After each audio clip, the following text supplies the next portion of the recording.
Bonjour, je suis Mathéo du jardinbiomathéo.com. On est aujourd'hui samedi 19 décembre 2020, à la veille de Noël, du temps des fêtes. Puis je voulais vous présenter un peu mon organisation pour mes cultures d'hiver, parce que cette année, on expérimente, et c'est nouveau, des cultures tout l'hiver. Donc malgré le froid, je me suis fait installer un système de chauffage nouveau, dans le sens que on a, vous le voyez en arrière, on a des conduits. OK. On a des conduits d'aération qui poussent de l'air plus vers le sol. Puis au bout de chacun des conduits, on a mis un ballon qu'on appelle, c'est du plastique. Un plastique d'environ 12 pouces qui est troué, puis qui laisse sortir la chaleur de là. OK? Puis par-dessus, on met des couvertures. Fait qu'on a tendu une corde d'un bout à l'autre de la planche de culture. On a passé le ballon dans la corde, c'est ce qui fait qu'il tient. Puis par-dessus, on met des couvertures pour vraiment isoler, ce qui fait que au lieu de chauffer tout le volume d'air de la serre, on chauffe seulement sous les couvertures, particulièrement la nuit. Parce que vous voyez, là, le chauffage n'est pas parti depuis ce matin à 9 h à cause du soleil, même si c'est quand même assez frais à l'extérieur. Fait qu'on va recouvrir notre culture. Puis en fin de journée, idéalement, on lève les couvertures l'après-midi. Puis à la fin de journée, on les redépose au sol. C'est pas hyper hermétique, ça laisse circuler l'air quand même. Sauf que le chauffage est vraiment centré sur les légumes. Ce qui fait que là, vous voyez, nos 6 planches sont pleines de légumes. On a là-dessus de la bêta-carbe, du kale, on a des échalotes, des choux-fleurs, des brocolis, du chou, de la laitue, des radis. Qu'est-ce qu'on a d'autre ici? Du céleri. Du céleri. On n'a pas des épinards? Des épinards, des radis, ouais, je l'ai dit.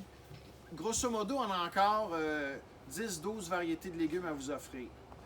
Donc, ici, l'aménagement, c'est nouveau. On vient de le terminer cette semaine. Merci beaucoup à Michel, Jean-François qui m'ont donné un gros coup de main. Puis dans le fond, je contrôle la température parce qu'ici, j'ai 2 sondes de température qui mesurent la température sous les couvertures. Et à 2 degrés, le chauffage part, puis il va arrêter à 4 degrés. Ce qui fait qu'on n'a pas besoin de chauffer énormément pour maintenir les cultures vivantes. Ce sont en plus des cultures qui tolèrent bien le froid.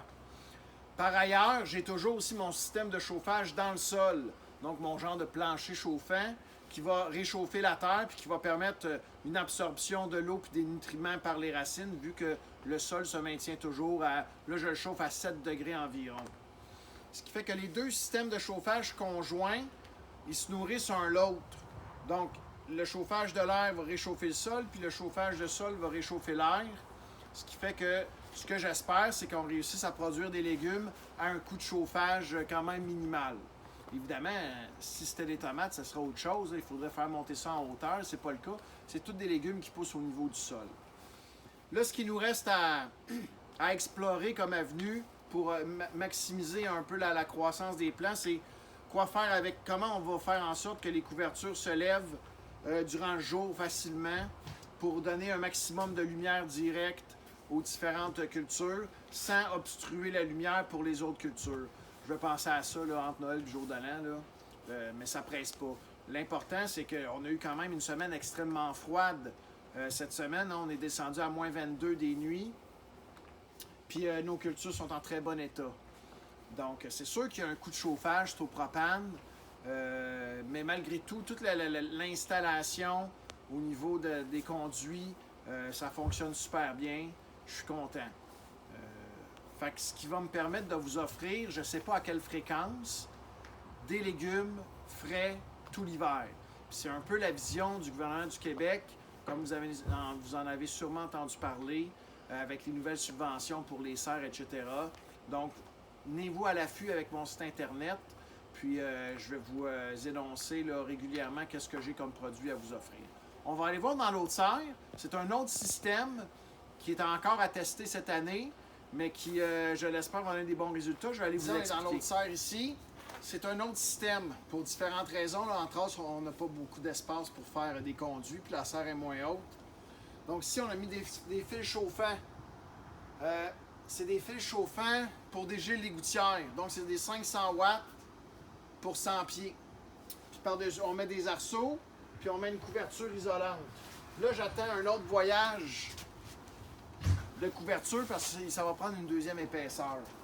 Mais à date, ce qu'on remarque avec les gros froids, c'est que ça maintient une chaleur suffisante quand même pour juste pour pas que les légumes meurent. Donc, vous voyez, ici, c'était un semis de radis qu'on a fait il y a quelques semaines, puis qui commence à être beau. Fait qu'on va avoir des radis peut-être fin janvier ou début février, quelque chose comme ça. Fait que voilà. Fait que c'est un autre système. Lui, il est comme plus permanent. Il est moins complexe, mais il ne chauffe pas. Puis là, je vais complètement fermer le chauffage ici. Là, je chauffais à 1 degré. Mais à partir de la semaine prochaine, je vais complètement fermer le chauffage quand je vais avoir ma deuxième épaisseur de couverture. Puis on va faire des tests, voir si ça fonctionne juste avec les fils de 500 watts électriques. Fait que le fait que ça fonctionne à l'électricité aussi, ça coûte moins cher. Puis, tu sais, il n'y a pas de danger. C'est quand même bien fait. Fait qu'on va voir, là, tout ça pour dire qu'est-ce qu'il y en est. Fait que ici, on a aussi, encore une fois, du chou chinois. On a de la bêta-carbe, du kale, des épinards, des radis, de la laitue, etc. Des échalotes, des rabioles. Ce qui fait que vous voyez qu'au courant de l'hiver, on va pouvoir faire des paniers puis offrir des légumes à ce niveau-là. C'est l'innovation de cette année. On va espérer que ça donne des bons résultats, mais je vais vous tenir au courant là, tout au long de la saison. La campagne de panier de Noël a été vraiment positive. Il y a beaucoup de gens là, qui ont répondu à l'appel. Je vous remercie beaucoup tout le monde pour votre soutien. Ça termine bien l'année. Puis quand je regarde toutes les installations qu'on a encore développées cette année, moi là, je suis très excité pour la prochaine saison. Tout semble bien aller. On va espérer qu'il n'y ait pas de catastrophe naturelle là, encore cette année. Mais voilà, je trouve que les résultats sont super positifs. Tout l'hiver, on va travailler à faire du ménage, à placer nos choses, puis à bien planifier nos affaires. Mais ça s'enligne là, pour être une super belle saison. Je vais vous souhaiter un joyeux Noël, une bonne année 2021. Je pense que pas mal tout le monde, on veut mettre derrière nous l'année 2020 qui n'a pas été facile. Mais on va espérer que ce soit mieux. Fait que merci beaucoup et à la prochaine.